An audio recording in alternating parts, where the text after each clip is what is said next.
Welcome, everyone, to the Secret of Oneness. You all know me because we are one. For those of you who are still asleep, my name is Stephen, and tonight I'm going to do a teaching called How Negative Vision Blocks Your Manifesting Power. And I'm going to start off with a quote from Neville Goddard. It's from Your Faith is Your Fortune, Chapter 4, Whom Seek Ye?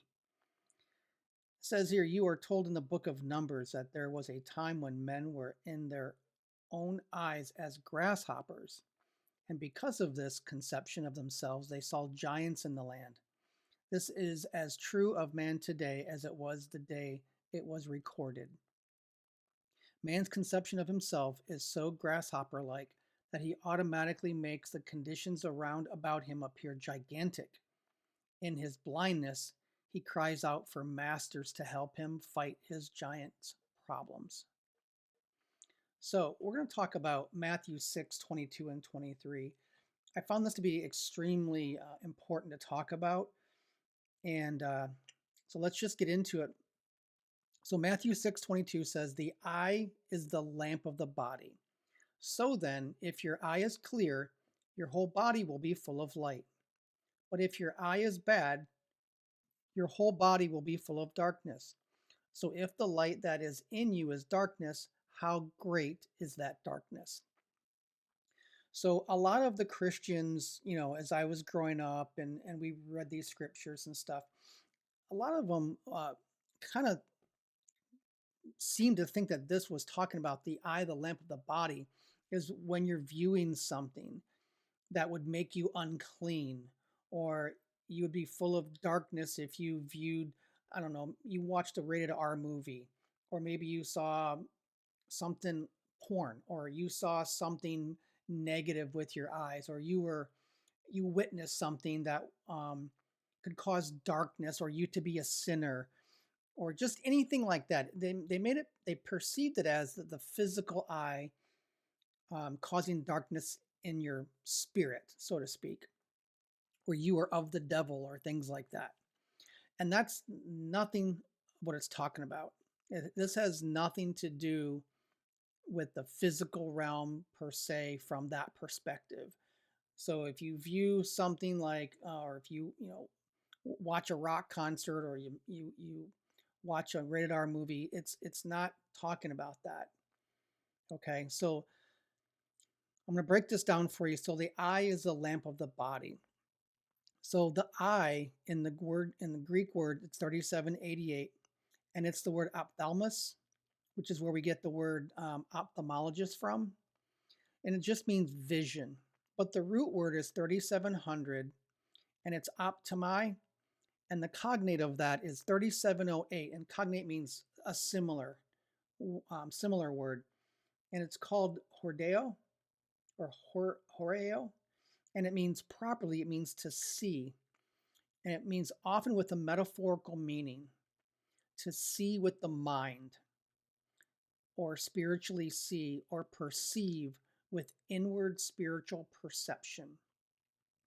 So that's what I'm talking about here. This has nothing to do with you watching a rated R movie, or seeing things with your physical eyes that could cause darkness within you. This is talking about the spiritual mind, or the spiritual eye, or the inward perception. And even to go further in that, the word eye in the actual Hebrew is the letter in, and it means to implore us to open our eyes to see beyond the physical. The in is meant to take us from dark to light. It urges us to break through the walls of limitations in order to see what is not yet visible to us. So you can see here that the word I in the original Hebrew is talking about looking past the physical. Okay. And then when you do that, you go from dark to light, which means the physical is still darkness. And I'll get into what that means here in a few minutes. But it's urging us to break through the walls of limitation. So if you're going to see past the physical and break through the walls of limitation, that's telling you that the physical realm is the limitation. Okay? So let's go on here to the next word. It's the word lamp. In the Greek, it's 3088, and it means luknos, and it means lamp, light, or illuminator. So a lamp is something that would illuminate something, okay? And the word clear, because remember it says the eye is the lamp of the body. So then if your eye is clear, your whole body will be full of light, okay? So the word clear here is it's Greek 573 and it's tapelos, and it means properly unfolded or single. It literally means without folds, referring to a single, undivided focus without a secret double agenda, which prevents an overcomplicated life becoming needlessly distracted. So we think when you see something clear, it's just like looking through a window that you've wiped off and you can see clearly through it. But this clear talks about being a single eye without any folds. And folds means obviously something folded where you couldn't see. And it's talking about something that's undivided or without a secret double agenda, which prevents an overcomplicated life becoming needlessly distracted. So how many people today are on their phones all day, on their computers, and they're completely distracted, which causes an overcomplicated life? And I'm going to explain all that. And this has a big part to do with why all this negative stuff is blocking or can block you from manifesting, because you're distracted, you have a double agenda, you have undivided focus. And so we're going to get into that here in just a few seconds. So the full of light, it says your body will be full of light. In Greek, it's 5460, and it's photinus, and it means bright or brilliant or shining, and it means describing the revelation or revealing nature of light. Okay?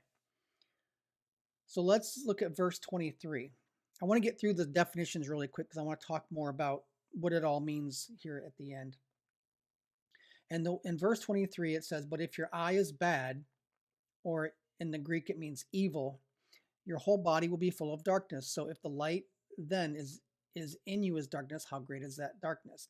So the word here is not bad. It's actually the word evil in the original Greek. So the word evil in Greek is 4190, and it's poneros. And it also is derived from 4192, which is panos. And panos means pain or laborious trouble. Properly, it means pain-ridden, emphasizing the inevitable agonies or misery that always go with evil. So when we talk about evil, the word poneros, it's derived from the word ponos, and it means pain and laborious trouble. Here's what I thought was very interesting as I was doing this. I was putting this together. The word evil is the word live backwards. So L-I-V-E and E-V-I-L, that's backwards, right? And I wrote here, if you live life backwards, it's pain-ridden and laborious. So think about that. When you live life backwards, when you live it from the outside in instead of the inside out, it's backwards and it's full of pain and it's laborious. It's a lot of effort, okay? So the word full of darkness here in Greek is 4652, and it means opaque. It's from the word skotos, which is the root word, and it means opaque. Figuratively, it means benighted, and it means dark or full of darkness. And opaque just means non-transparent or unable to see through. And benighted means ignorant or uneducated. Pretty interesting, huh? Because you thought darkness was evil or the devil or Satan or hell or something crazy like that. And really darkness means, can mean unable to see through or ignorance. And then the word darkness, again, it's the same word as skotos, but it has some different information as to how it's described here. So properly it means obscurity. It says figuratively the principle of sin with its certain results, which is a state of being unknown or insignificant. So what I have here, I wrote these out from these descriptions, verses 22 and 23. And so let me read them one more time in the actual scriptures in Matthew 6, 22 and 23. It says, the eye is the lamp of the body. So then, if your eye is clear, your whole body will be full of light. But if your eye is bad, your whole body will be full of darkness. So if the light that is in you is darkness, how great is that darkness? So here what I have it written out that your inward spiritual perception illuminates and views what is not yet visible, must be undivided and not have a double agenda which will distract you from revealing the nature of light. Now, if your perception is emphasizing the inevitable agonies, pain ridden, and visualizes only laborious trouble, then your whole existence will be uneducated and opaque. Again, if the illumination from you is insignificant, then how intense above normal is your ignorance? Now, let me read that from a perspective. I had AI kind of rewrite this in a different way. And this is really profound when you understand this. So it says here that your inner spiritual vision, capable of illuminating what is not yet visible, must remain undivided, without conflicting intentions that dilute its light. When your perception fixates on inevitable sufferings, pain, and unending struggle, your entire being becomes dull and blind. If your inner illumination is weak, how profound must your ignorance be? And as I was putting this together, I thought that was pretty interesting. And it made me think of the Gospel of Thomas.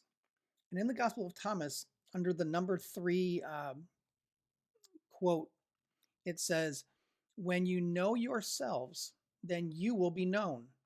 And when you understand that you are children of the living Father. But if you do not know yourselves, then you live in poverty, and you are that poverty." So it's saying here, if you don't know who you are, then you're going to be poverty. You're not going to just live in it. You're going to actually be poverty. Okay? And so I put down here below this that when your perceiving is fixated on the Christ identity, the God self, the pure awareness, that secret of oneness within you, then you will illuminate the nature of the light. You will experience the life of God. But if you're divided and distracted and focus on failures, sickness, etc., then you'll stay ignorant of the power and light within you, and you'll stay blind, only experiencing pain, and you'll be that poverty. And poverty doesn't mean always financial. It means penniless or inferior. So let's talk about what this whole thing is really kind of relaying from this, the eye of the lamp of the body. So what does all this mean? This is talking about an identity. This is talking about the eye is the lamp of the body. So when you look, right, within yourself and you know that you are God, when you know that you're one with God and you know that that identity is the true you, that you are the pure awareness, then your eye is clear. Remember, the word clear means unfolded and single. It's undivided. When you know that you are the Christ within, you have a single eye focused on that. And it says your whole body will be full of light. When you understand that you are a child of the Father, right? Or a child of God, or children of the living Father, or that you're one with God, or you are Christ consciousness, or that you are pure awareness. When you understand that and you accept that as your identity, then your whole body will be full of light. You will perceive the natural light of God. You will live in that light, and everything will be effortless. One desire after the other will just completely unlock and unfold. That's why I titled this, How Negative Visions Block Your Manifesting Power. Because when you're focused on the carnal person, well, I need this SP, I need this money, I need to have this house or this car, I want to move to this city, and you're trying to imagine and visualize being in those locations or buying that car or being with that SP, you're putting it on all the things outside yourself. You're putting it on the things that are in the darkness. It's the ignorance. You really don't want the thing. You want the experience of the thing. You want the freedom. You want the love. You want the joy.